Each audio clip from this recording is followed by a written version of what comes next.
What kind of self-respecting parliamentarian begins to draw boundaries around what the things are, the things that this Parliament is going to consider? It's just ridiculous. And then to have the convener of the Health and Social Care Committee of this Parliament spend more than half her speech erecting a barrier to stop ministers from being held accountable by this Parliament. We had more of that from Joe Fitzpatrick. This is typical SNP behaviour, because every time the SNP get themselves into scandalous difficulty, they erect this barrier, they put up this defence. Oh, let's not be political, let's be above party politics. That is very far from the culture of the SNP when they're the opposition, and it should be very far from the culture of the opposition, and indeed the very culture of this Parliament, if we are to take ourselves seriously, as Paul Sweeney suggests, as parliamentarians. This is a political matter, because this scandal didn't happen by accident. It happened because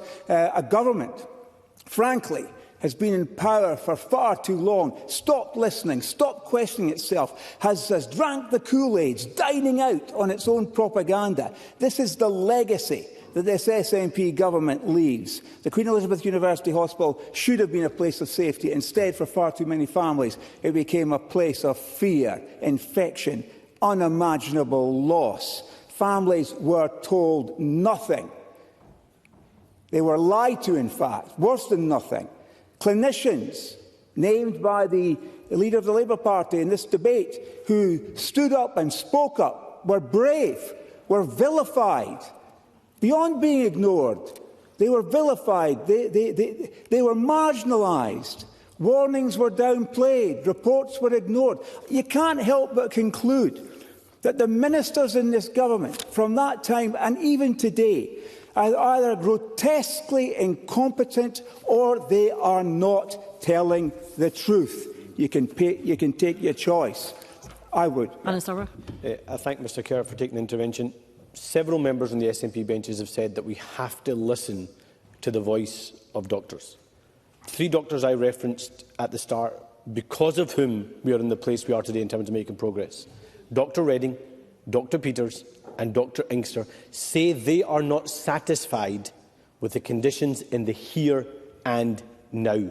Why are they being ignored again, like they've been ignored for the last 10 years, when they've been proven to be right and the government has proven to be wrong? Stephen Kerr. For the very simple reason, Anna Sarwar is right in raising what he's raised. It's a very simple reason that whistleblowing by this government is not respected. And I refer members to my register of interest. They talk a good game about whistleblowers, but they don't listen to them. I've heard the Deputy First Minister denigrate those who have whistleblown about areas within her responsibilities. And Neil Gray always says the right words, but nothing happens. The culture doesn't change. Tayside is a very good example. This is another good example. There are examples all across the public services of Scotland. Wonderful, decent people work in the public services in this country. And they often see things and experience things that causes them to raise concerns. They then are victimised for speaking up. The establishment in those public services closes ranks because it's all about reputational damage limitation. That's the problem at the heart of our public services. An unhealthy attitude towards whistleblowing, an unhealthy attitude towards truth-telling and candour.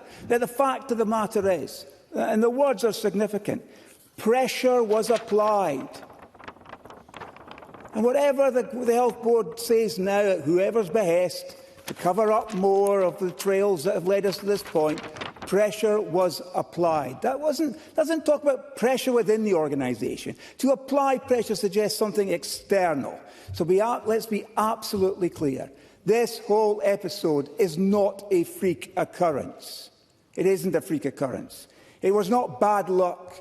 It was the foreseeable consequence of decisions taken at the top, and that must extend to Scottish ministers, driven by political priorities, not patient safety. Yes, there was an election. Yes, there was a deadline. Yes, there was going to be a grand opening, similar to the grand launch of the ferries, with painted-on windows and fabricated funnels or whatever it was. Another contract. I wish I could take an intervention, but time doesn't allow. I just believe, Mr. fundamentally believe, that at the heart of all of this there lies an arrogance and a corruption, a dishonesty, a culture where there is disregard, in fact disrespect, beyond disrespect, Mr. for Kerr, you will those who need to blow conclude. the whistle. This government is morally bankrupt. For the sake of Scotland, we must get them out of office.